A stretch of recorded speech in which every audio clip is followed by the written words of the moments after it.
Welcome back to my channel. तर इथं मला ना आता संध्याकाळी स्वयंपाकाची तयारी करायची होती, पण घरातले टोमॅटो संपले होते. तर मी तुम्हाला लास्ट व्हिडिओमध्ये दाखवलं होतं आपल्याकडे एक टोमॅटोचं झाड आलं होतं. तर म्हटलं चला आता त्याचे टोमॅटो चांगले पिकले असतील म्हणून मग आत्ती आणि मी ते टोमॅटो घेऊन जाण्यासाठी आलो होतो.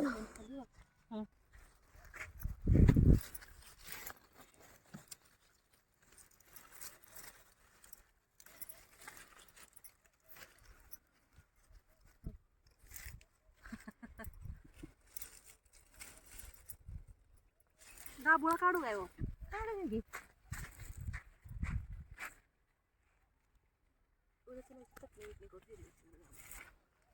पिकले चांगली.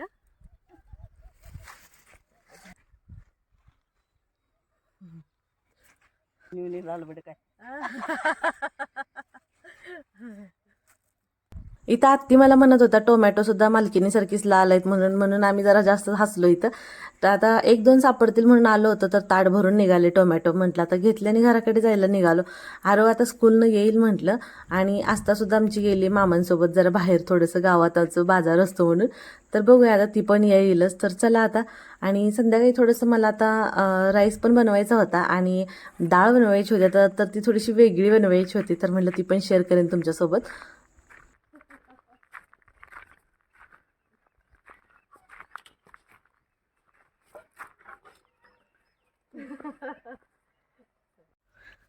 मामा बाजार घेऊन आले आज. आस्था गेली होती आज. आस्था काय काय होतं बाजारात गा? काय काय आणले? आजोबा सोबत गेली होती. रिझल्ट लागला असता म्हणून पेढे आणायला गेली होती. हा, फर्स्ट आली क्लासमध्ये. 100% रिझल्ट लागला असता. हाय ना असता? तिकडे बघून सांग की मला. काय खरं नाही बाबा. किती मार्क पडलेत ग?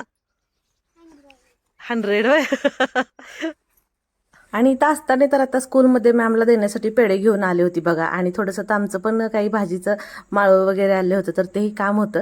पण म्हटलं चला आता अगोदर स्वयंपाक करायचा होता मला. इथं ना मी हा अगारोचा इलेक्ट्रिक रिगल राईस कुकर मागवला होता, ज्याची कॅपॅसिटी आहे 3 लिटर. आणि आता याच्यासोबतच ना आपल्याला एक पॉवर कार्ड सुद्धा आहे बघा, ही जे अटॅच करून आपण कुकरला पॉवर सप्लाय करणार. आणि सोबतच हे 2 स्पॅटोला दिलेले आहेत आणि सोबतच मॅन्युअल सुद्धा आहे. आता याच्यामध्ये ना इतर स्वयंपाकासाठी सुद्धा 3 मोड आहेत बरं का. म्हणजे पहिला जसं की पेज म्हणजे त्याला पोरिज म्हणतो. सेकंड वाला जो आहे तो वाफेवर शिजवणे म्हणजे स्टीम. आणि तिसरा आहे तो स्लो कुक म्हणजे भाताशिवाय आपण इतर पदार्थ सुद्धा बनवू शकतो. आणि इथं बघा इथून आपण ऑन सुद्धा करू शकतो ह्याला. आता इथं ना बटन प्रेस केलं की ह्याचं वरचं झाकण असं निघतं लगेच. आता ह्याच्यासोबत ना हा मेजरिंग कप दिलेला आहे बघा. आणि हे जे आहे स्टीलचं भांडं जे दिलेलं आहे, तर ह्याच्यामध्ये आता आपण राईस स्टीम करणार किंवा बाकी आपण इतर भाज्या पण स्टीम करू शकतो. ते मी दाखवेनच तुम्हाला. आणि हे जे आहे ना हे 3 लिटरचं सिरेमिक कोटिंगचं भांडं, ज्याच्यामध्ये 5 थर आहेत बरं का. हा बाउल आहे आतमध्ये त्याच्या, आणि त्याच्या आतमध्ये ह्या मोजमापाच्या खुणा दिलेल्या आहेत. त्यामुळे आपण योग्य प्रमाणात भात त्याच्यामध्ये शिजवून घेऊ शकतो. आणि हे जे आहे हे मेन खालची हिटिंग एरिया आहे बरं का, म्हणजे हा गरम होतो. आता ह्याच्यावरतीच आपल्याला भांडं ठेवायचं आहे, परत ते दाखवेनच तुम्हाला. आणि इथं हे बटन प्रेस केलं आणि झाकण लॉक होतं, म्हणजे कट्टा असा आवाज येतो, त्याच्यामुळे झाकण एकदम व्यवस्थित लॉक होतं. आता ही शिट्टी बरं का इथं. आता ह्याच्यातून एक्स्ट्रा वाफ वगैरे जे आहे ना तिथून निघून जाते. आपल्याला काहीच करायचं नाही, ते ऑटोमॅटिकच होतं तिथं. आणि आता इकडे साईडला ना ह्याच्या एक्स्ट्रा अटॅचमेंट दिलेली त्यांनी, म्हणजे आता जर आतमध्ये झाकणावरती जे पाणी तयार होतं तर ते परत त्या राईसवरती वगैरे पडू नये म्हणून ते हे जे अटॅचमेंट दिले तर ह्याच्यामध्ये ते जमा होतं पाणी. तर आता ते आपण राईस शिजवल्यानंतर मी तुम्हाला दाखवेनच परत त्याच्यामध्ये. तर इथं हे बघा, हे असं काढायचं आणि बसवायचं सुद्धा खूप इझी आहे. आता ह्या कुकरला खालच्या साईडला हे बघा इथं ना आता आपण ती जी पॉवर कार्ड दिलेली आहे ना, तर तिथं आपण अटॅच करून घेणार आहे. हे बघा ह्या पद्धतीने फक्त आपल्याला प्रेस करायचे. आणि आता इथं आपण मेन आपल्या स्विचला आपण हे लावून घेणार. तर चला आता आपण ह्याच्यामध्ये आता राईस वगैरे बनवून घेऊया, कारण आता मी पण खूप उत्सुक आहे.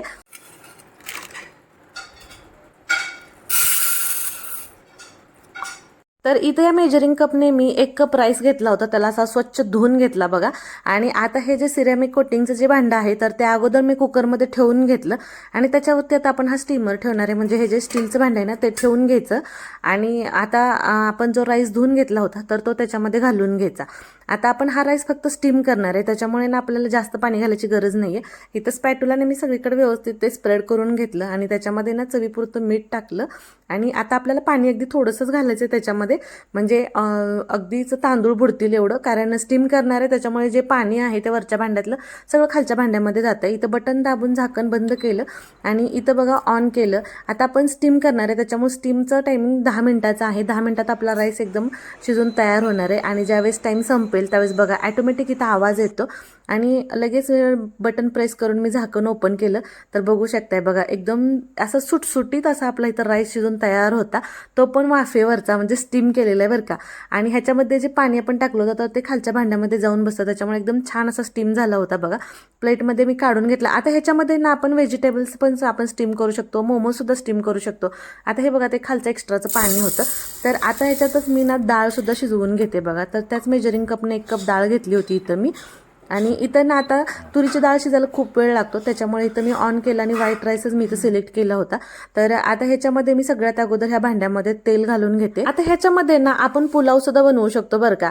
आणि हे जे मोठं जे भांडं आहे ना, हे जवळजवळ ह्याच्यामध्ये ना आपण 750 ग्रॅम आपण ह्याच्यात कच्चा तांदूळ आपण शिजवून घेऊ शकतो. आता इथं मला डाळ बनवायची होती म्हणून म्हटलं डायरेक्ट थोडीशी वेगळी बनवायची, जरा तडका देऊन, म्हणून थोडीशी मोहरी टाकली, कढीपत्ता टाकला, हिंग टाकले, थोडीशी हळद टाकली, त्याला छान परतून घेतली. आणि त्याच्यानंतर ह्याच्यामध्ये ना ही तुरीची डाळ मी स्वच्छ धुवून घेतली होती तर ती त्याच्यामध्ये घालून घेतली. त्यालाही अगदी थोडीशी परतून घ्यायची इथं बघा. आणि परत मी ह्याच्यामध्ये घालते एक मोठ्या साईजचा टोमॅटो. आणि टोमॅटोला पण जरा परतून घ्यायचं, चवीपुरतं मीठ टाकायचं, पाणी टाकायचं, थोडीशी कोथिंबीर टाकून घ्यायची आणि झाकण बंद करून ठेवायचं डाळ शिजण्यासाठी. तसंच आपण पुलावमध्ये पण नाही का वेगवेगळ्या प्रकारचे पुलाव ह्याच्यामध्ये बनवू शकते. म्हणजे आपल्याकडे 100 भांडी असावीतच असं काही नाही आहे, एकामध्ये सगळं होऊन जातं. तर इथं बघा आता कोथिंबीर वगैरे टाकून घेतली आणि झाकण बंद केलं. आता तुरीची डाळ शिजायला टाईम लागतो ना. आता इथं बघा मधूनच आपण झाकण ओपन करून सुद्धा बघू शकतो ह्याला कुकरला, म्हणजे किती शिजले किंवा काय कमी जास्त असं. आणि ह्याच्या आता इथं बघा 9 मिनिटाचं टायमिंग आता ह्याचं होत आलेलं आहे. थोड्या वेळात आपली डाळ शिजेलच बघा. आणि महत्त्वाचं म्हणजे ना ह्याला ना कीप वॉर्म असं एक फंक्शन आहे बघा. त्याच्यामुळे ना 12 तासापर्यंत ना आपलं जेवण ह्याच्यामध्ये गरम राहतं आणि त्यामुळे ना आपण आपल्या वेळेनुसार जेवण तयार करून घेऊ शकतो. म्हणजे ह्याला 24 तासांचा प्रिसेट टायमर सुद्धा आहे. आता इथं बघू शकताय तुम्ही बघा डाळ आपली कसली छान शिजली होती, एकदम मऊसूत शिजली होती बघा. अगदी थोडीशी स्मॅश केली तर बघा एकसारखी झाली होती. तर डाळ मी एका भांड्यामध्ये काढून घेतली आणि त्याच्यामध्ये मस्त असा तडका देऊन घेतला. अगदी थोडासा आपला थोडीशी वेगळ्या पद्धतीने बनवायची होती म्हणून मला. आता ह्याच्यामध्ये ना 5 प्रकारचं ना राईस शिजवलं जातं बरं का. White rice, brown rice, low carb white rice, low carb brown rice आणि शॉर्ट ग्रेन राईस सुद्धा. म्हणजे प्रत्येक प्रकारचा राईस ना एकदम योग्य पद्धतीने शिजला जातो ह्याच्यामध्ये. आणि सगळ्यात महत्त्वाचं म्हणजे ना फजिलॉजिक टेक्नॉलॉजी असल्यामुळे तांदळाचा प्रकार आणि प्रमाण पाहून तापमान आणि वेळ यांना तो आपोआप ठरवतो. त्यामुळे ना भात नेहमी छान शिजतो ह्याच्यामध्ये. आता सगळा स्वयंपाक आवरून झाला तर हे भांडं बघा एकदम व्यवस्थित आपल्याला असं स्वच्छ धुवून घ्यायचं. बाकी म्हणजे जसे आपण भांडी बाकीची धुतो तसं. त्याच्यामुळे हे वापरायला खूप इझी. आणि महत्त्वाचं सगळ्यात म्हणजे जे बाहेर रूम करून राहतात किंवा हॉस्टेलवर राहतात ना त्यांच्यासाठी एकदम परफेक्ट आहे. म्हणजे 100 भांडी घेण्यापेक्षा एकाच आपण ह्याच्यामध्ये इन्व्हेस्ट नक्कीच करू शकतोय बघा. आणि इथं माझं आता आवरून सगळं झालं होतं आणि हे बघा मस्त अशी भांडी तर मी स्वच्छ धुवून ठेवली. आता जो मेन आपला जो कुकर होता तर त्याला सुद्धा एका स्वच्छ कपड्याने मी ते एकदम व्यवस्थित इथं पुसून घेते ह्याला. आणि सगळ्यात महत्त्वाचं ना ह्याला कमी वीज लागते बरं का. त्याच्यामुळे वीजची सुद्धा बचत होते आणि आपल्याला साधारण 3 लिटरची क्षमता असल्यामुळे सगळ्यांसाठी आपल्याला ना ह्याच्यामध्ये राईस वगैरे सगळं जेवण तयार होतं एकाच वेळी. आणि हे बघा एक्स्ट्रा वॉटर आता तुम्हाला मी म्हटलेलं ह्या अटॅचमेंटमध्ये बघा खाली साचून राहिलेलं आहे तर ते मी साईडला काढते. आणि हे बघा इथं बघू शकता बघा ह्याच्यामध्ये पाणी राहिलेलं आहे तर ते मी आता काढून घेते आणि ह्यालाही स्वच्छ पुसून घेते. तुम्हाला कसा वाटला आजचा ब्लॉग मला नक्की कमेंट करून सांगा. आणि हो हे जर प्रोडक्ट तुम्हाला हवं असेल तर डिस्क्रिप्शन बॉक्समध्ये लिंक दिलेली आहे, तिथून तुम्ही नक्कीच ऑर्डर करा. भेटू परत, बाय.